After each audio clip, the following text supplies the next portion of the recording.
नमस्कार, मैं हूं आपके साथ आयुषी गुप्ता। इस साल का दूसरा सूर्य ग्रहण 21 सितंबर को लग रहा है, यानी रविवार को। इस पूरे वीडियो में हम आपको बताएंगे कि आखिर किन बातों का आप विशेष ध्यान रखें, कितने घंटे का ये सूर्य ग्रहण होगा। हमारे साथ मौजूद है डॉक्टर नितिशा। बहुत बहुत आपका स्वागत है डॉक्टर नितिशा। क्योंकि सूर्य ग्रहण ये जो दूसरा है, ये बताया जा रहा है कि कुछ राशियों पर इसका खास प्रभाव रहने वाला है। किन किन बातों का ध्यान रखना चाहिए? देखिए, पहली बात तो जो लोग ये मान रहे हैं कि भारत पर इसका सूतक पातक नहीं है तो सूर्य ग्रहण का असर भी नहीं है, ये बिल्कुल गलत है।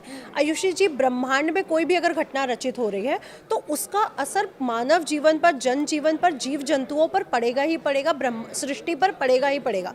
क्योंकि हमारा एक एक पल अगर नवग्रहों से चल रहा है तो सूर्य को अगर ग्रहण लग रहा है, सूर्य पिता है, शासन है, सत्ता है, हमारे बॉस है, तो क्या उनको ग्रहण नहीं लगेगा? बिल्कुल लगेगा।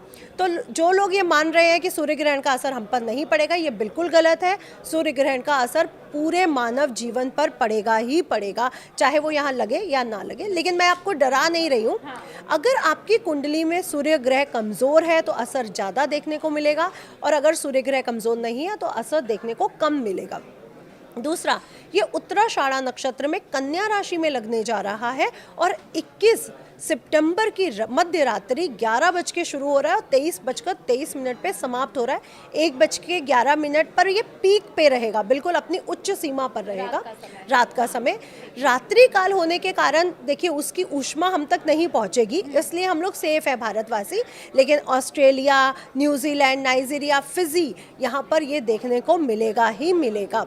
इसलिए वहाँ के जो लोग हैं उन लोगों को थोड़ा सा ध्यान रखना है, या जो भारत से वहाँ गए हैं उनको भी थोड़ा सा ध्यान रखना है। लेकिन यहाँ पर ये कन्या राशि और उत्तराषाढ़ा नक्षत्र के लोगों को थोड़ा सा परेशान कर सकता है, तो कन्या राशि वाले विशेषकर ध्यान रखें।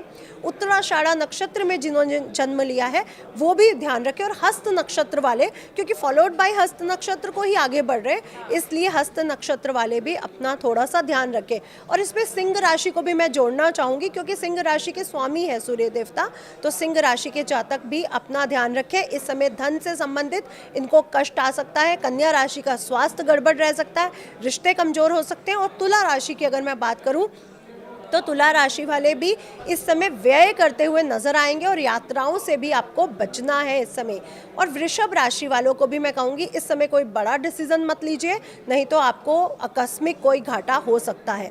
मकर राशि वाले यात्रा ना करें और भाग्य पर कोई भी चीज़ ना छोड़ें, यानी मेहनत पूरी करें। ये 5 राशि वाले अगर ध्यान रख लेते हैं तो बहुत अच्छा रहेगा यूशी जी, अदरवाइज दिक्कत आ सकती है। लेकिन 12 की 12 राशियों को एक मेरा विशेष उपाय देने वाली हूँ। इस समय जॉब नहीं छोड़नी है, चाहे कुछ भी हो जाए। अपने बॉस के साथ विवाद में नहीं पड़ना है, आपको शांति रहना है, और पिता के साथ भी विवाद में नहीं पड़ना है। अगर आपने इस समय जॉब छोड़ दी तो आपको काफ़ी कष्ट रह सकता है, तो बिल्कुल जॉब नहीं छोड़नी। ये मेरा आपको एक वो रहेगा एडवाइस जो सबको मानना चाहिए इस समय जी।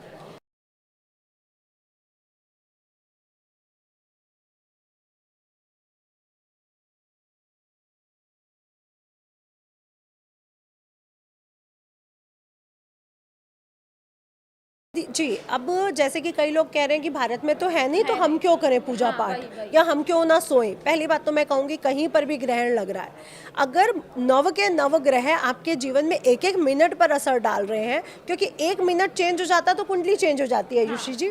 तो आप ये कैसे मान सकते हैं कि वहाँ पर ग्रहण लगा और आपके जीवन में नहीं आया? क्योंकि आपकी तो आत्मा ही सूर्य है, तो उसका ग्रहण का असर आएगा आएगा।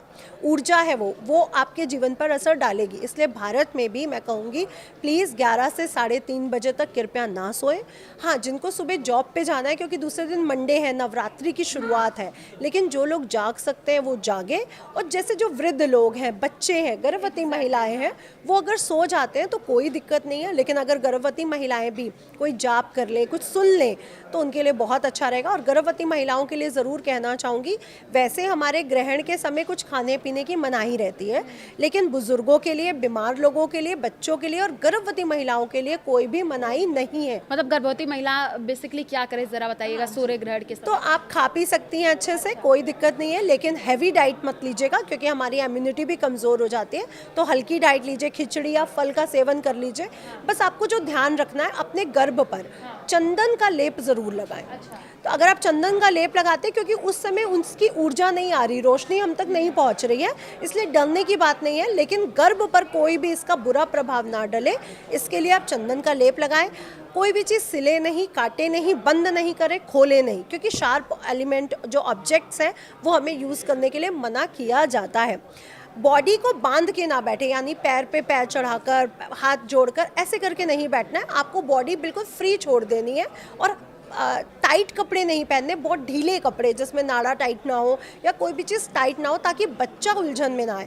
क्योंकि ऊर्जा जो उस सोल की ऊर्जा है, क्योंकि आपने देखा जो आजकल प्लास्टिक एलिमेंट से बच्चों को ट्रांसप्लांट किया जाता है, उसमें भी सोल अगर नहीं आती तो बच्चा डेवलप नहीं होता है। तो बच्चा जो डेवलप है वो सूर्य की ऊर्जा से होता है। जब सूर्य की ऊर्जा नाभि के अंदर जाती है तभी आत्मा का वहाँ पे अवशोषित होती है। तो सूर्य ऊर्जा को जाना बहुत ज़रूरी है, इसलिए चंदन के लेप से आप वो जो उस समय की जो नकारात्मक ऊर्जा है उससे बच सकती है। तो गर्भवती महिलाएं अपना विशेष ध्यान रखें, बुजुर्ग बच्चे खा पी सकते हैं, और जो लोग जवान हैं, यंग हैं, जो लोग सूर्य ग्रहण को मानते हैं, वो मंत्रों का विशेष जाप करें, क्योंकि ये महोत्सव है, ये समय। अगर आप कोई भी साधना करना चाहते हैं, किसी चीज़ को सिद्ध करना चाहते हैं, तो इस समय की गई साधना सिद्धियाँ प्राप्त होती हैं हमें।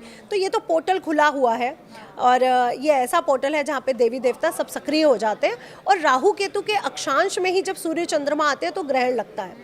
तो यहाँ पर ये जो समय है ये बहुत अच्छा है, डरने की ज़रूरत नहीं है।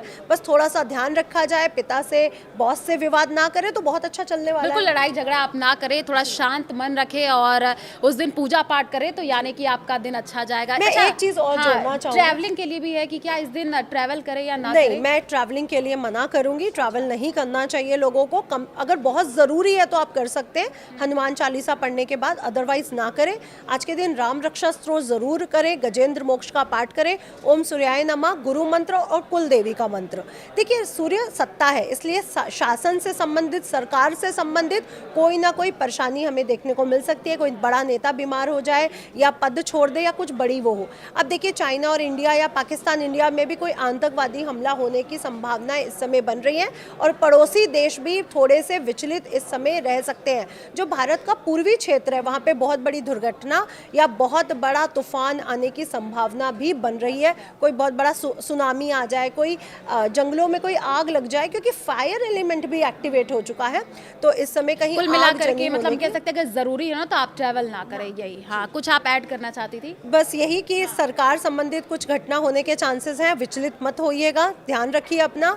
और अगर कोई बड़ी दुर्घटना हो सकती है, क्योंकि अभी ये बना हुआ है, ग्रहण के 90 दिन के अंदर ऐसी कुछ ना कुछ प्रोसेस होती है, क्योंकि चंद्र ग्रहण भी निकला है जो यहाँ मान्य था।